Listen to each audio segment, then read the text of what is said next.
여러분 안녕하세요. 방금 9시 31분 미국 PC 물가 데이터가 발표가 됐습니다. 바로 즉시 분석 라이브로 할 수 있도록 가겠습니다.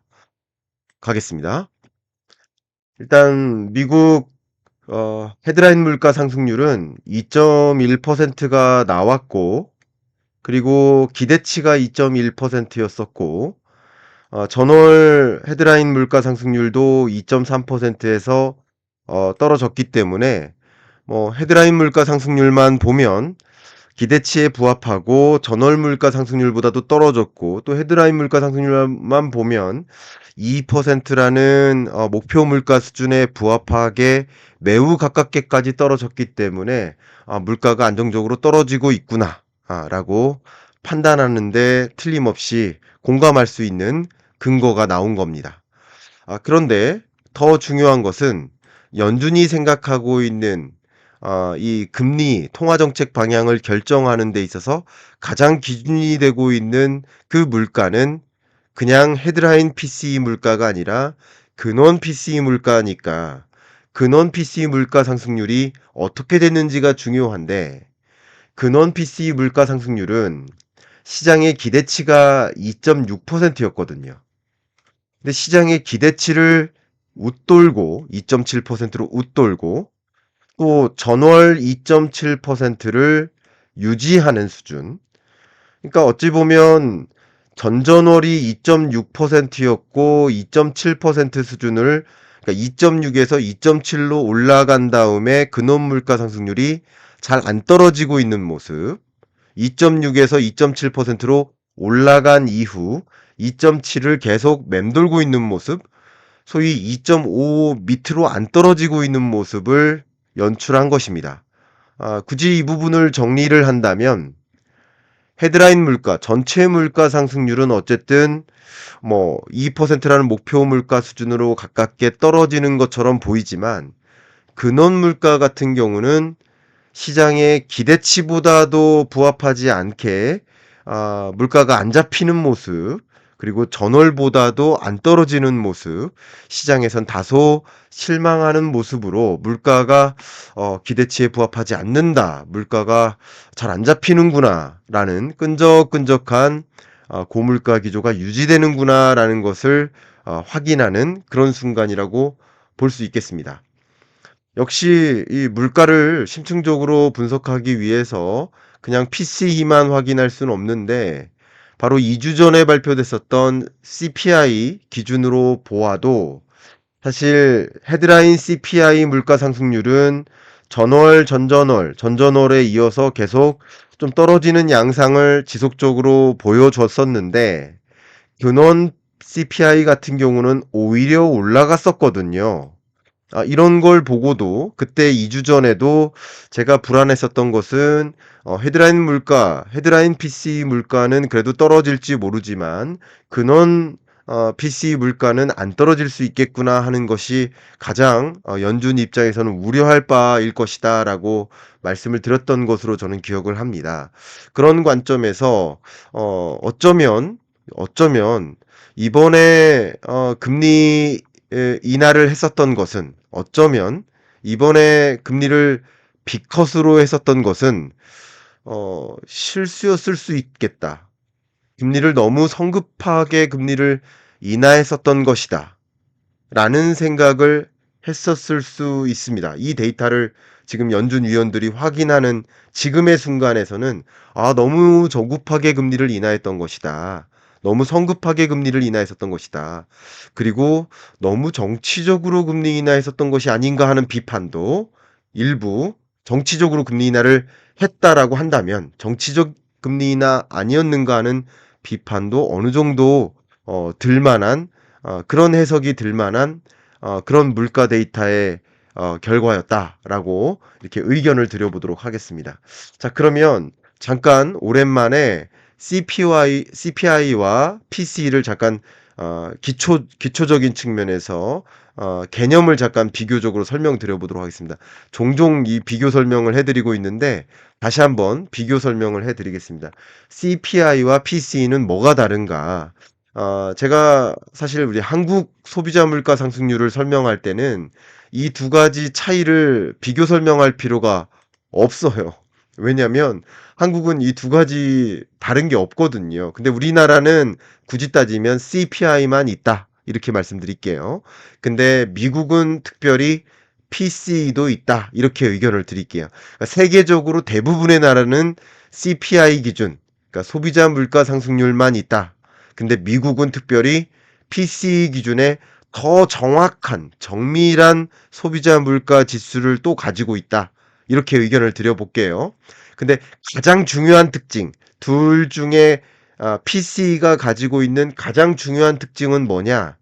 어쨌든 연준이 생각하는 미국의 가장 정교한 물가 지표는 PC인 것이고, 이 PC 기준의 물가 상승률이 2%라는 물가 수준에 부합하는지 여부를 기준으로 물가 안정됐는지 이것을 진단하는 것이고, 2% 수준에 부합하다면 그러면은 금리를 적정하게 올릴 것인가 내릴 것인가를 판단하는 물가 안정 여부를 판단하는 그 기준이 되는 것은 CPI가 아니라 PC인 것이다. 이렇게 말씀을 드릴게요. 이게 가장 중요한 차이점인 거예요. 그러면 더 구체적으로 말씀드리도록 하겠습니다.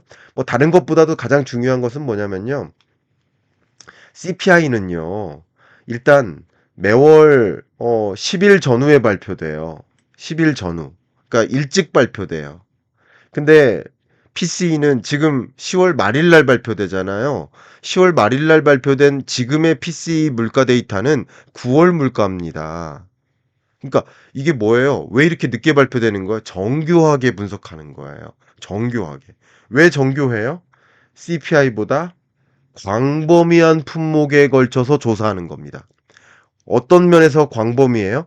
간접 지출 항목까지 포함하는 겁니다. 그러니까 한 25%가량의 품목이 더 많아요. 이해 가시죠? 그렇게 보면 좋겠고요. 예를 들어 간접 지출에는 의료비라든가 건보료라든가 이런 것들도 다 포함되는 겁니다. 더 중요한 것은요. 여러분 한번 생각해 보세요. 우리 소비 행태가 계속 바뀌지 않습니까? 소비 행태가 계속 바뀌어요. 근데 그 소비 행태가 분기마다 바뀔 수 있으니 분기마다 소비 지출 항목들이 예를 들어 특수한 경우 전쟁 상황 혹은 코로나19 상황 코로나19 상황이 오면 마스크 지출 항목이 커지잖아요. 그러면 마스크 지출 항목이 커질 때는 마스크 가격이 오르는 것을 반영한 소비자 물가 상승률을 계산해야겠죠. 근데 코로나19가 만약에 끝나요. 그럼 마스크 지출 항목이 빠질 거 아니에요. 그럼 마스크 지출 항목에 대한 가중치를 0으로 바꿔 놓고 또 물가 지수를 계산해야겠죠. 이해 가시죠? 그렇게 소비 지출 항목이 분기마다 바꿔서 계산을 해요. 그래서 아까 제가 계산하는데 시간이 좀 걸린 것이 뭐냐면 이 PC 물가 상승률을 분기마다 이 항목들을 바꾸기 때문에 정교하게 바꿔 나가기 위해서 전월, 전전월, 전전월 데이터도 조금씩 미세 조정이 들어가는 거예요. 그렇게 정교하게 바꾸는 겁니다. 그렇기 때문에 정말 말 그대로 실제 소비자들, 미국 소비자들이 체감할 만한 물가와 더 유사한 거라고 볼 수 있겠습니다. 다만 CPI도 의미가 없는 게 아니에요. 자, 보여드리겠습니다. CPI는 CPI대로 의미가 있어요. 왜? 국제 비교의 의미가 있어요. 우리나라 물가랑 미국 물가랑 비교하려면 CPI로 해야 돼요. 우리나라는 PCE가 없기 때문에. 그러니까 세계적으로 다 CPI를 갖고 있는 거예요. 근데 미국 물가를 정교하게 진단하려면 자국 물가 진단을 위해서는 PCE를 이용한다. 이렇게 다시 한번 말씀드리고요. 또 강조를 한다면 말씀드렸듯이 미국 연준에서 이렇게 물가를 전망할 거 아니에요. 그 물가를 전망하는 건 PC 물가를 전망하는 거예요. 그리고 코어 PC 물가를 전망하겠죠. 왜 전망하겠습니까? 향후 물가의 기조가 어떻게 전개될지를 전망하고 그 물가 흐름에 맞게 적정한 금리를 결정하는 거예요. 그렇게 의견을 드려보겠습니다. 자, 그러면 이렇게 CPI와 PC를 오랜만에 개념의 차이를 말씀을 드렸는데 이렇게 근원 물가가 잘 안 잡히는 이유는 뭘까요?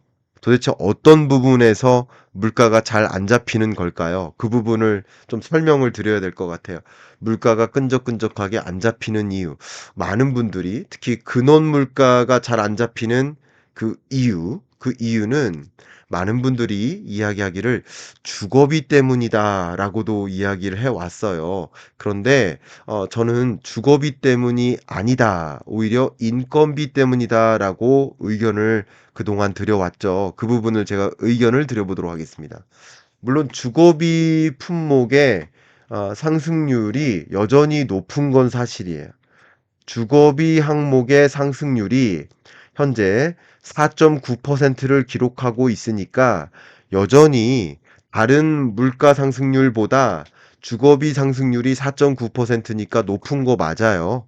예, 그러니까 여전히 근원 물가 상승률이 높게 유지될 수 있는 배경 중에 하나라고 저도 생각합니다. 그러나 과거처럼 5%, 6%, 7% 수준의 주거비 상승률에서 그래도 이제 4%대까지 주거비 상승률이 디스인플레이션 물가 상승률이 이렇게 떨어지는 현상이 나타나고 있기 때문에 그래서 주거비보다는 다른 영역의 기여도가 더 크다라고 생각을 하고 있는 겁니다. 그러면 제가 생각하고 있는 이렇게 끈적끈적하게 물가가 안 잡히는 가장 중요한 요인은 뭘까? 저는 그 부분이 뭐냐고 생각한다면 지속적으로 강조하고 있는 바로 임금 상승률이다.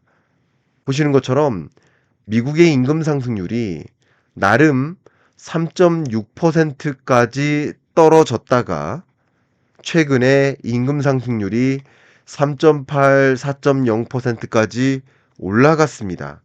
미국의 임금 상승률이 올라갔다는 것은, 반등했다는 것은 그만큼 미국 고용이 견조하다라는 것을 반증해주는 근거라는 것이죠.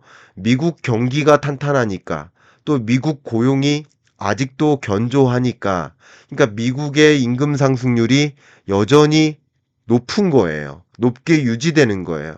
그런데 제가 뭐 그동안 너무나 많이 말씀을 드렸습니다만 또 한번 설명을 올려보도록 하겠습니다. 지금 우리가 생각하고 있는 근원 물가 중에서도 근원 서비스 물가가 있고 근원 상품 물가가 있는데 중요한 것은 뭐가 지금 안 떨어지고 있는 거예요. 근원 서비스 물가가 안 떨어지고 있는 거예요. 그러면 서비스 물가가 왜 안 떨어지느냐? 인건비가 안 잡히고 있는 거예요. 임금 상승률이 여전히 높기 때문에. 근데 서비스에서는 상대적으로 우리 이런 거 만들 때 생각해 보세요. 물건 만들 때. 물건은 인건비 항목도 있지만 이 물건에 들어가는 각종 원자재 가격이나 부품 가격이나 장비 가격 같은 것들도 다 포함되기 때문에 인건비의 기여도가 상대적으로 작은 거예요. 그렇죠? 근데 서비스 물가 같은 경우는 인건비가 전부예요. 비용의 전부가 인건비라는 거예요. 교육 서비스 생각해 보세요. 그 비용의 거의 대부분이 인건비예요. 법률 서비스. 사실은 변호사 인건비가 그 비용에 법률 서비스를 제공하는 데 들어가는 그 비용의 거의 절대적인 게 변호사 인건비예요.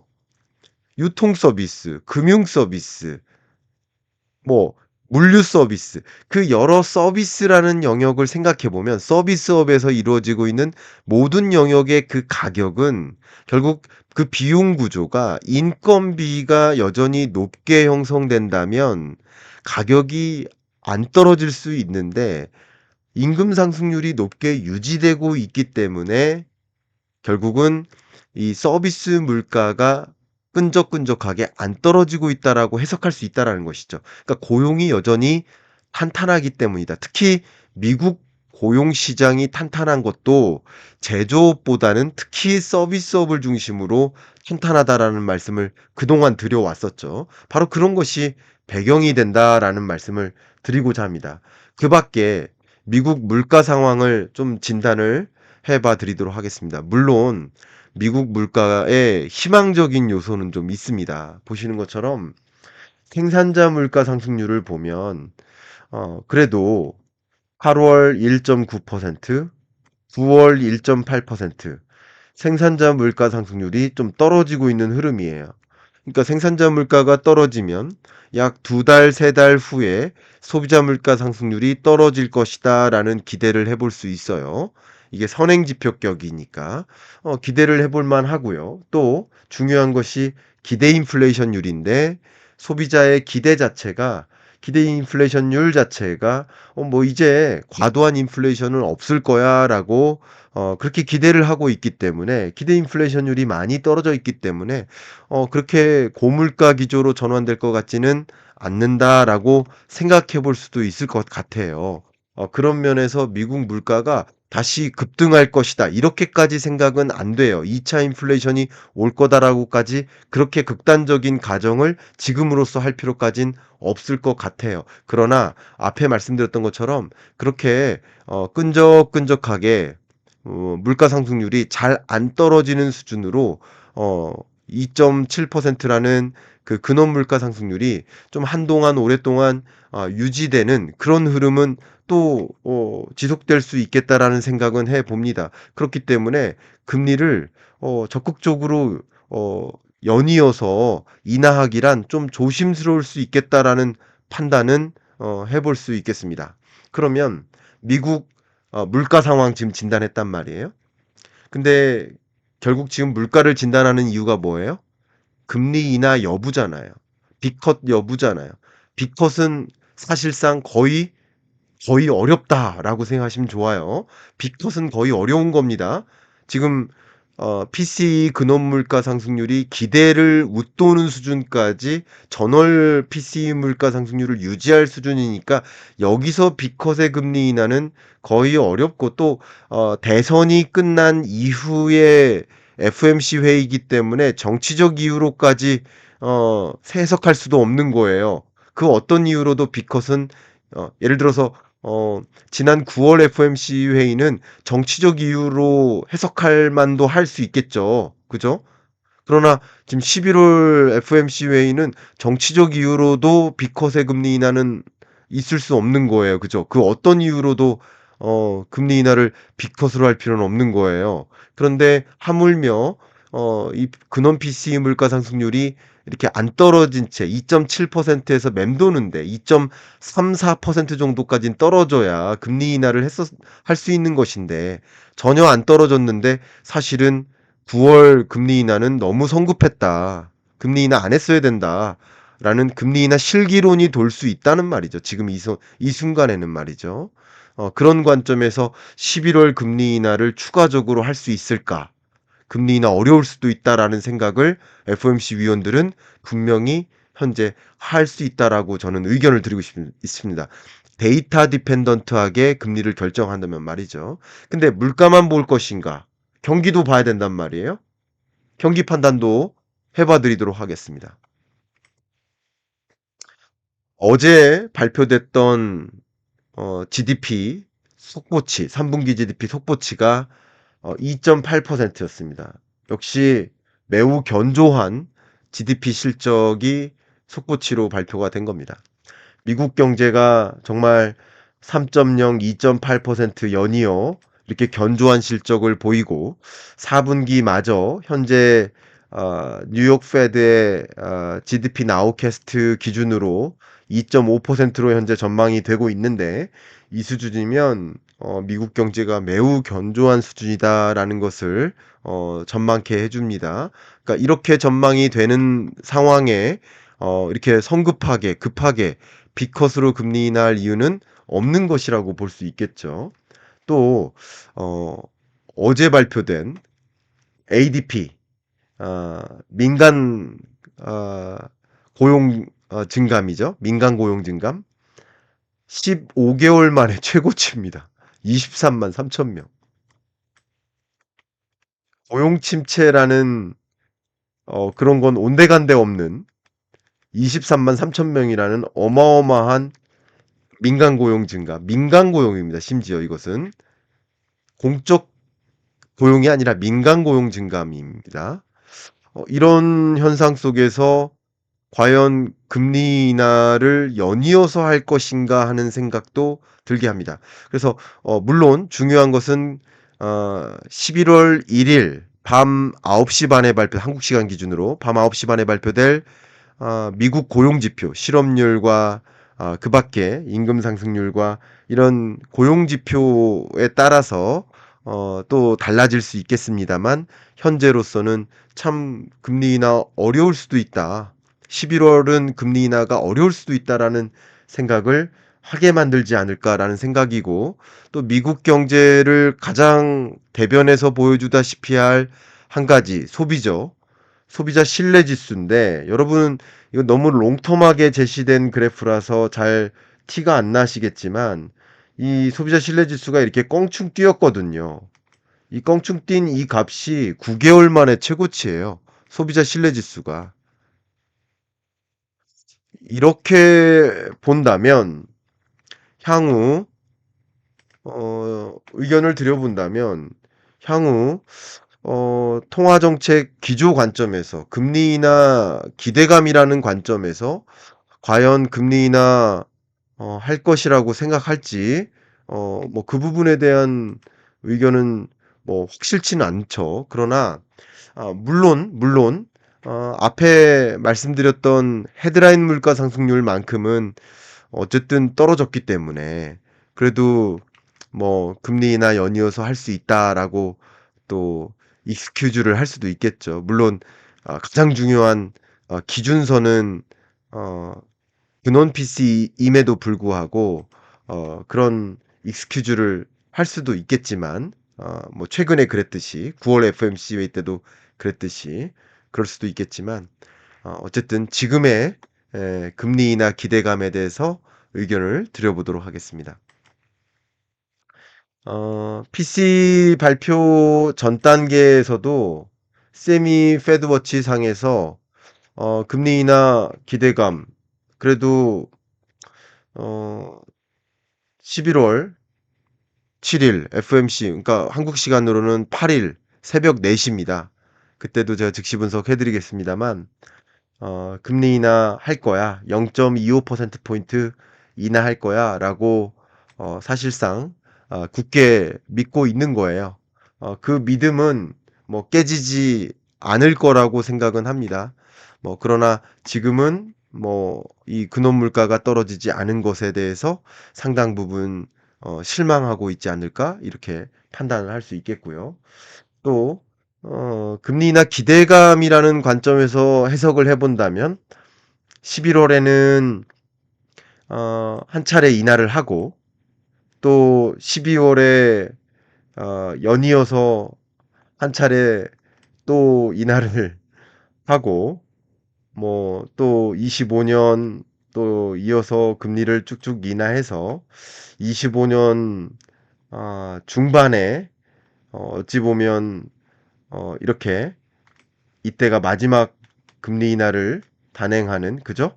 마지막 금리 인하를 단행하는 이 시점이 올 것이다라고 좀 기대를 하는 거예요. 그러니까 25년 중반쯤에 어, 종점 그러니까 중립금리를 향해 금리 인하를 좀 빠르게 단행할 것이다라고 시장은 조금 김칫국 마시는 그런 모습이라고 볼 수 있겠습니다. 그러니까 금리 인하를 좀 서둘러서 빨리 종착역까지 달려갈 것이다. 좀 성급한 금리 인하를 할 것이라고 좀 기대하는 모습이라고 해석해 볼 수 있겠죠. 굳이 해석을 해 본다면 왜 제가 이렇게 해석을 하느냐 의견을 드려보면 일단 저의 의견을 드리면 일단 추가 비컷 할 것인가? 추가 비컷은 당연히 어렵다고 생각하고요. 오늘 발표된 이 PCE 데이터 그리고 2주 전에 발표된 CPI 데이터를 보면서 연준 위원들은 실기했다. 너무 성급했다라고 생각했을 수 있고 혹은 반대파 입장에서는 그거 너무 정치적 판단 아니었느냐라고 분명히 의심하거나 지적했을 수도 있겠다라는 생각도 들기도 합니다. 어쨌든 빅컷이라는 이례적인 판단을 했었고 정치적 판단 아니면 실수했다라는 판단 아니면 그 두 가지가 아니면 도저히 이 빅컷을 해석해내기가 어렵겠다라는 의견을 드리고요. 그리고 지금 선에서 추가 금리 인하가 오늘 발표된 이 통계만으로는 11월 굉장히 불투명해졌다라는 의견까지 좀 드리도록 하겠습니다. 왜 이렇게 성급하냐? 왜 성급하다고 제가 의견을 드렸느냐? 어, 연준의 연준이 생각하고 있는 중립금리는 대략 3% 정도가 되고요. 그 3%를 향해 금리를 변화시켜 나가는 과정은 2026년까지도 2025년, 2026년에도 점진적으로 매우 천천히 금리 인하를 단행해서 결국 결국은 3%까지 금리를 인하해 나가는 그런 방향을 그림 그리고 있는 겁니다. 연준도. 그리고 IMF도 25년 그리고 26년에도 피벗이라는 액션을 지속적으로 취함으로써 점진적이고 완만하게 금리 인하를 단행해 나갈 것이라고 보고, 그리고 그것이 통화정책 메커니즘에 정확히 부합하는 것이라고 저는 생각을 하고 있고, 그리고 그렇기 때문에 어쩌면 오늘 발표된 CPI 데이터를 보고서는 더군다나 금리 인하가 11월에는 쉽지 않아 보인다. 미국 경제가 이렇게 견실하고 미국 근원 물가가 잘 안 잡히는 상황에 11월에 연이어서 금리 인하하기란 좀 쉽지 않은 것이다. 물론 한 가지 가능성을 좀 의견을 드린다면 11월에 금리 인하를 추가적으로 하지 않으면 왜 9월에 빅컷을 했느냐? 11월에 안 할 거라면 이때 빅컷을 할 필요는 없지 않았느냐? 그러니까 이것은 정치적인 행보였다라는 지적을 면하기 위해서 정치적 금리, 정치적 빅컷이었다라는 지적을 면하기 위해서라도 베이비컷을 할 수 있다라는 해석은 분명할 수 있습니다. 그러니까 정치적으로만 평가한다면. 정치적 빅컷을 했다면 역시 그 정치적 빅컷을 했다라는 오명을 받지 않기 위해서 또 역시 정치적 베이비컷을 해야만 그게 정치적 아이러니하게도 정치적 빅컷이 아니었다라는 당위성을 또 내비칠 가능성이 있겠다라는 의견도 좀 저는 드려봅니다. 그리고 통계적으로만 본다면 물가 데이터와 거시경제 데이터만 본다면 서둘러서 적극적으로 금리 인하할 만한 그런 상황은 전혀 아닌 것이다. 그래서 천천히 금리 인하해도 되고 9월 빅컷을 했기 때문에 그것이 물가나 미국 경제에 미치는 영향을 충분히 검토하고 12월에 금리 인하 해도 늦지 않은 것이다. 라는 것이 통화 정책의 메커니즘에 부합한다. 데이터 디펜던트 하다면 라는 의견을 저는 드리고 싶습니다. 이렇게 저는 의견을 드리고요. 어, 이렇게 분석을 해 드렸다면 마지막으로 여러분께 녹화를 위해서 제 책 홍보 말씀 꼭 드릴 수 있게 기회를 부탁드리겠습니다. 어, 말 그대로의 피벗의 시대입니다. 2025년 이 피벗의 시대. 그러면 24년 하반기, 25년 이 시대를 결정짓는 그 거대한 트렌드는 결국 이 피벗이라는 의사결정 하에 놓여져 있습니다. 그 피벗의 시대에 나는 어떻게 의사결정 내릴까? 나는 무엇을 놓치지 않을 수 있을까? 나는 어떻게 이 세계 경제를 읽어 나갈까? 나는 어떤 것을 빼놓지 않고 세계 경제를 반드시 읽어 나가고 나는 어떻게 대응을 해 나갈까 하는 것을 고민하시는데 본서가 도움이 되시기를, 또 오늘 저의 물가 데이터 분석이 도움이 되시기를 바라는 마음으로 오늘 마무리하고요. 또 11월 1일 밤 9시 반에 있을 고용 데이터 라이브 즉시 분석도 기대해 주시면서 마무리하겠습니다. 감사합니다.